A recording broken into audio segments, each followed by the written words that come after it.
Hello, viewer. It's great having you on today's episode of Viewpoints. You already know. Talk show where they talk about as EV. We will be talking about up to the minute trends and developments throughout the show. We will delve into topics that range from politics, education, current events, entertainment, social issues, health, and so much more. You know how we do it, whether you're on the go or watching us from home. Just sit back, relax as we delve into these stimulating conversations. I am Hadiza Galadinima. Joining me on the show is Confidence and Shamsuddin. With their unique perspectives, we will engage in a spirited discussion that will shed more light on some of the most complex problems of our world. And now, straight to the business of the day. Let's get started. In the words of Eleanor Roosevelt, human resources are the most valuable assets the world has. They are all needed desperately. We will be talking about the live television coverage of the Presidential Election Tribunal final judgment, which is today, and the Court of Appeals order to its employees to abstain or to be absent from work on the day of the final judgment of the Presidential Election Tribunal.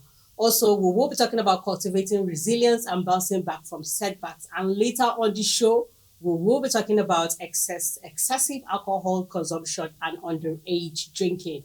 All this and more after the break.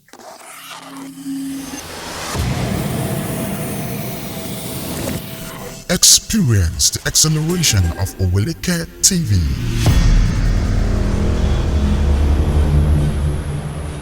Get the latest news from the glitz and glamour of the entertainment industry to the pulse-pounding realm of sports.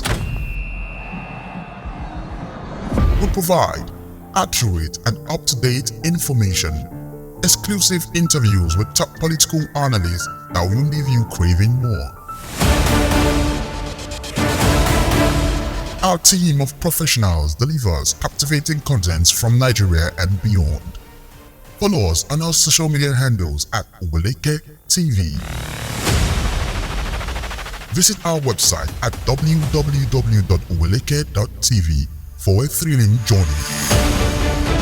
Oweleketv, rising star at the fairground.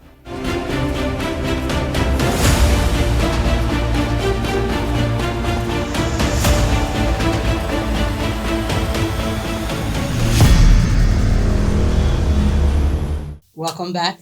This is Viewpoints, talk show where they talk as EV. The Registrar of the Court of Appeal, Umar Bangari, confirmed on Monday that the Presidential Election Tribunal has fixed September 6th being today to deliver judgment on the petition challenging the election of Bola Tinubu. On Monday 1st, a five-member panel of the tribunal reserved judgment after hearing the final written addresses from the councils of Atiku and Obi. In a statement notifying the public of the judgment, the Chief Registrar said live broadcast will be allowed for transparency. The latest development on the Presidential Election Tribunal judgment is that the Court of Appeal in Abuja instructed its employees to remain absent from work today, which coincides with the scheduled date for delivering judgment on the various petitions challenging President Tinubu's election. A memorandum signed by Oluwasegun David on behalf of the Chief Registrar of the Court of Appeal, Abuja, conveyed this information. Only individuals possessing proper identification tags will be permitted to access the court premises. Okay, now looking back at during the presidential election, whereby they said they were going to televise live results using VBAs and IRFs and all that. Then when Nigerians, or let's say they asked for live coverage of the petitions and the hearings, why did they refuse it then? But now they are saying they want to televise the final results and final judgment. Do you think, because then they said it was against their policy, so now is it still, Their policy is flexible. it's flexible now? So like, what's the change? And is there anything sneaky or corny as regards Foul play. Say foul play. Okay. Is there any foul play on telling staffs or employees of the Court of Appeal not to resume work or not to come to work being today?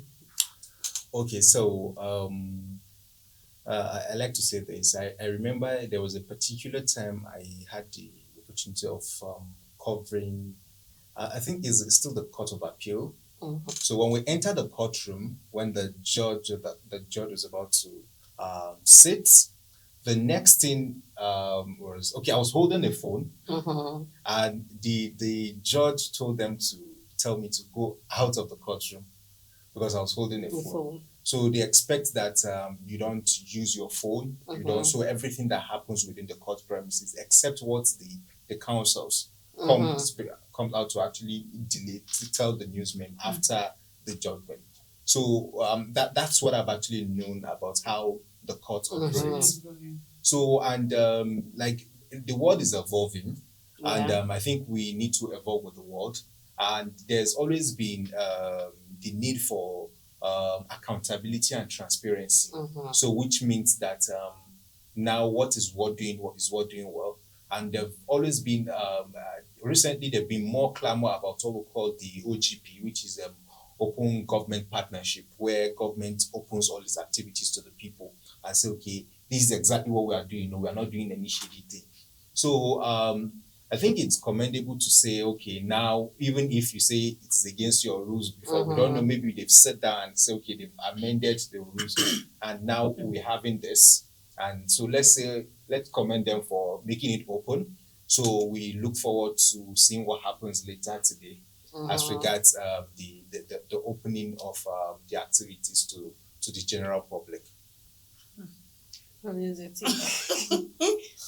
I have to disagree with Mr. Shamsuddin on this one. Why is it now? That's the question. Why is it now that they decided to change their policy? Why is it now that they've decided to be transparent? Correct. What happened to being transparent from the time that this whole, because I call it petition drama, that this whole drama started? Why weren't they televising it? Why is it now that they want to give the final proceeding so that so that there will be no foul play? All the foul play that has to be done or that should have been done, they've been carrying it out. Let's just be frank, let's be honest, let's call a spade a spade. All this one that we're saying, let's commend them, it's a lie. If they had started it, if they had said so they will not televise it, we'll say that has been the standards, the rules of the court. Continue it like that. Don't come now that you guys have finished with your inner calculus, you've done everything you want to do. As sad as it may sound and as sad as it may seem, we already know what the outcome will be in quotes. You now come out and you're telling us that you want to televise it for transparency. We are not children. Nigerians are not, I don't want to use a word. Nigerians are not daft. We already know that this is Nigeria. This is how, they play their game. So I feel like, your first question, yes, there's foul play. Because the question is, why weren't you guys transparent from the start? Why didn't you televise it? If that is the law of the court, then you should continue like that. Don't come down and try to play any game and expect us to, say, let's commend these people. No, I disagree. Okay, what you have to say about the absence of staff, their employees not coming to work today? No, I think I'll have to react to this. So when you look at what is happening, I think either we want to take it or leave it. There are two things on the table. We have the ongoing NLC strike. So the staff can actually decide not to come to work because of the ongoing strike. And I think but they were instructed. So and this memo actually came out on Monday. So and the strike actually started yesterday. So looking at what we have, I think it's more about the courtroom being crowded, because definitely since it's going to be televised and it's a landmark judgment, definitely there are going to be more people within the court premises and the courtroom itself. So I think it's more about people. So if you don't have any business doing it here, so you don't need to even come in the first place. So I think the key staff who have roles to play as regards the judgment definitely will be on ground to help. And I feel like it's a security measure also, Yes. because if they can't get to the people in power, they look for the people that are working with the people in power. So I think it's also a bit you guys should stay at home for your own good to avoid stories that touch. Well, all eyes on the judiciary. What is your take as regards what we just discussed right now? Do get involved in our comment section. We would love to hear from you, all right? Let's go on a short break. We'll be right back. Please stay with us.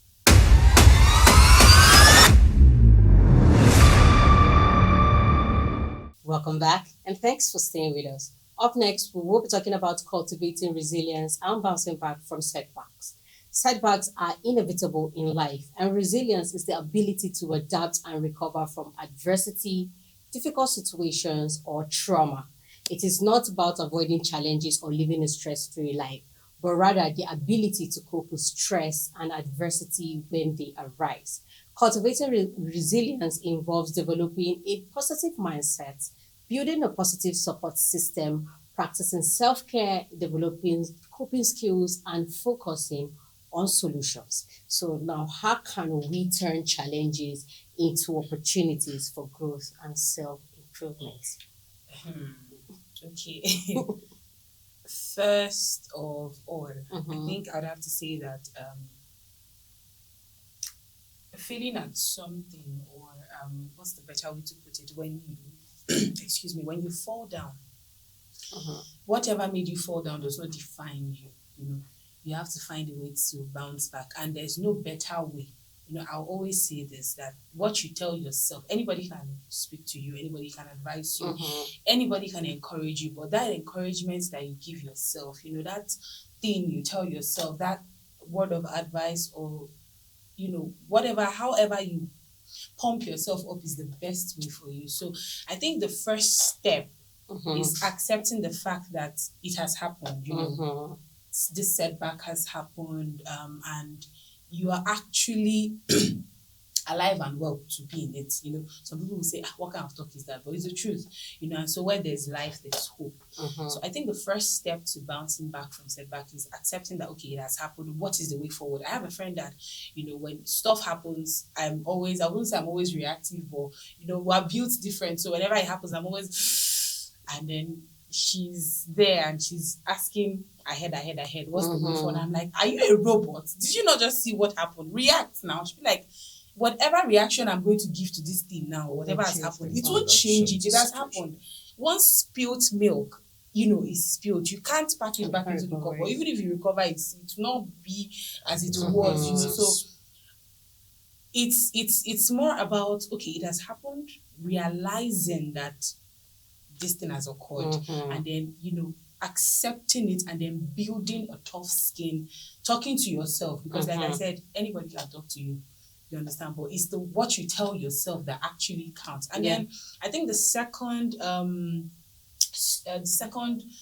stage is not staying there. There are people that stuff happens to, and they literally wallow in it. I'm not trying to be insensitive, but things happen to people, really, and they literally wallow in it. They don't know how to come out of the grief, the pain. So having people who will encourage you, having positive people around you would also help, to get that person back on track faster. If you've seen someone who is sick, sometimes, people say, it's not the medicine.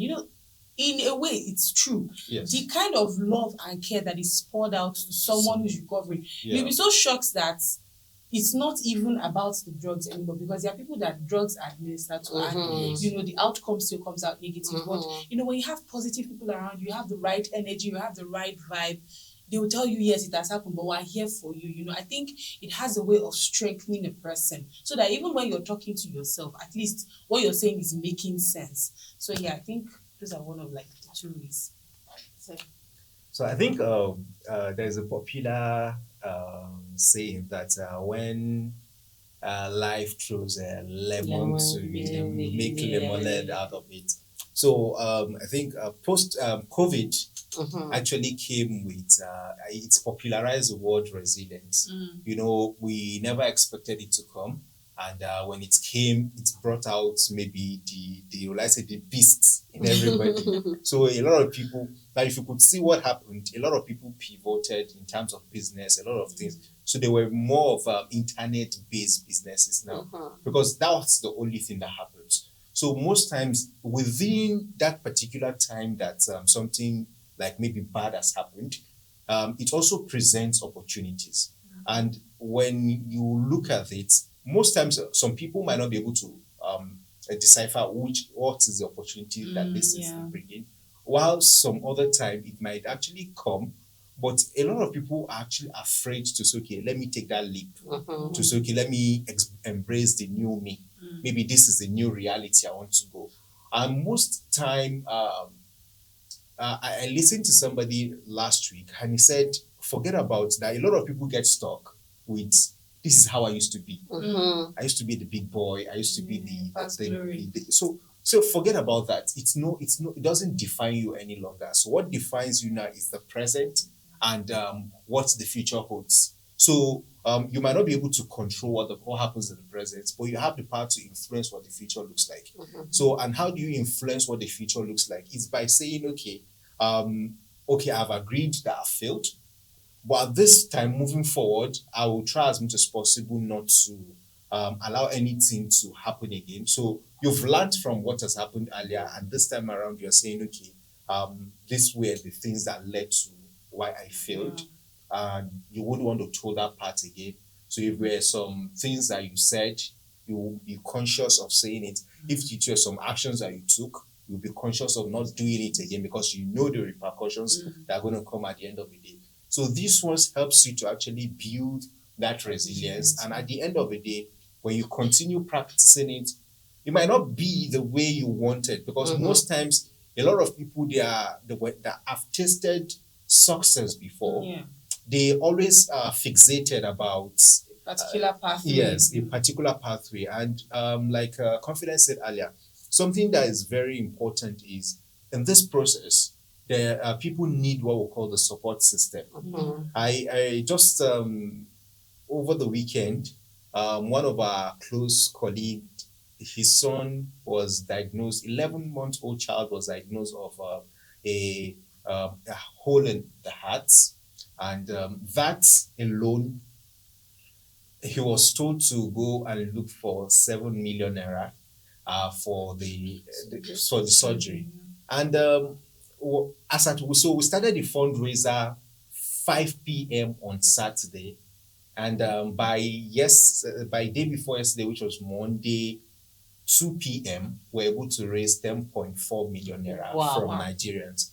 So when in that process, what I discovered was in less than 48 hours that he opened the floor, we're able to see people coming together to say, okay, fine, this is it. So, and that's the definition of problem shared is absorbed. Imagine when they told him that amount, I knew he doesn't even have maybe 1% of that money in his pocket at that time. So people might, because of that, run away. Some people might give up, and some people might think, but he shared it with people, and before you know, people came, rally around, and they were able to raise that money. So most times, it might not be the first. I know we reach out to a lot of people in that process. It might not be that, okay, you might even reach out to 10 persons and you might get a negative response. So that shouldn't tell you that, okay, maybe because 10 people have said that maybe I was not supposed to even give birth in the first place if I don't have money. You know, which is when you have problem and you start meeting people, they'll start telling you, questioning your decisions that you've made in the past. I need this. Why should you even have given birth? And why will you marry when you don't even have a body? All those kind of things. So some of those thoughts will come to you, but then you know what you're doing. So you now define what you take. And at this particular period is the time you are getting response, feedback. So it's not the time to react or to say, okay, fine, I want to fight you back, or I want to. You know what you are aiming at, so you know what you wanted. So at this point, you just continue to take your feedback while you keep your eyes on the goal until you're able to get it. And when you emerge or you get to what you want, every other thing that has been said doesn't really matter. You've been able to overcome your challenges. Well, your failures does not really define you. Yeah, your failures will actually build you if you learn from it. You learn from it, actually will build you. It doesn't really define you. It does not tell your future. Just learn how to be resilient, all right? And you will be fine. Let's go on a short break. We'll be right back. Please stay with us.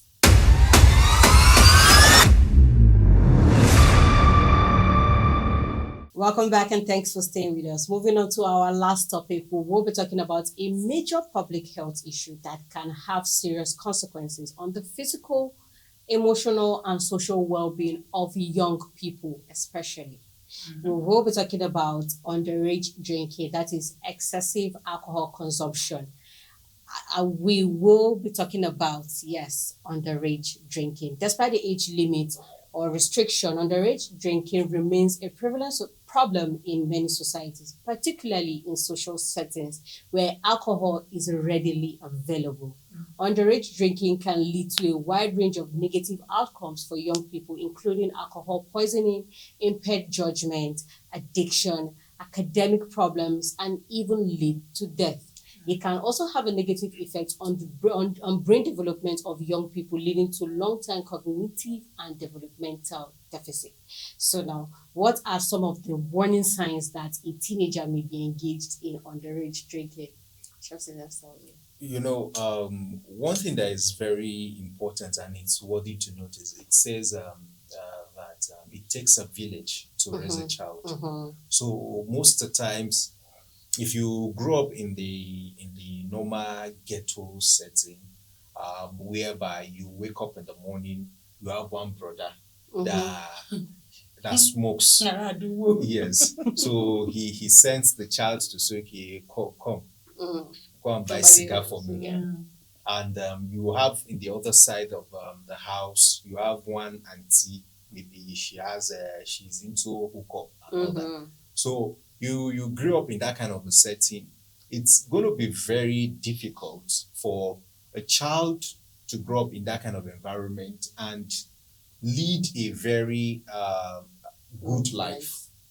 Because one of the things that influence people, he said, the kind of books you read, the kind of people you live with, so which is very important.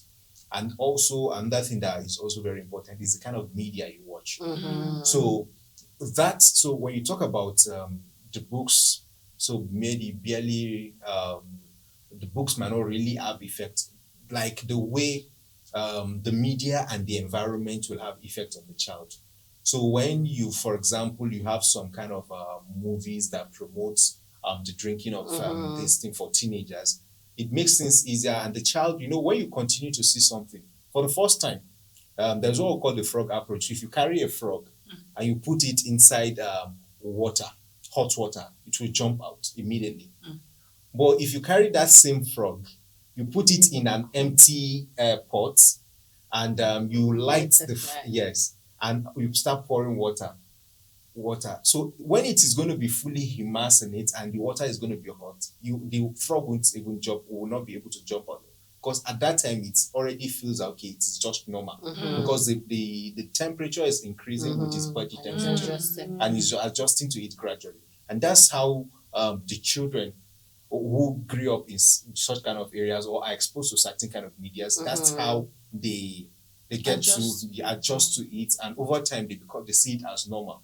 And when they see it as normal, every other thing that you come to tell them at that time doesn't really make sense anymore, because they will feel that okay, you're fine. And the question is, who do they see as role model? Yes, this brother, he was smoking and he became so person. Or you want to say, okay, Naira Marley is this thing. No, now you have a Naira Marley. Yes, he's now an NDL ambassador. So you have him, and he has close to how many million? Yes. So how will you want to judge it with your father who is not drinking, or your teacher in secondary school who is not drinking, and the man he's living a wretched life?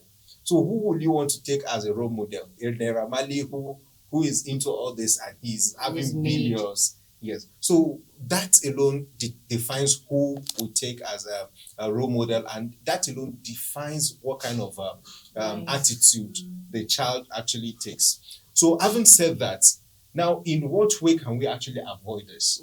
A lot of times when children go through some of these things, the first thing that comes is there is a need for an alternative. So when you discover that okay, the child or the teenager is actually having excess consumption of this, and it's not going to be good for his health, the next thing you start looking for, what's going to be alternative?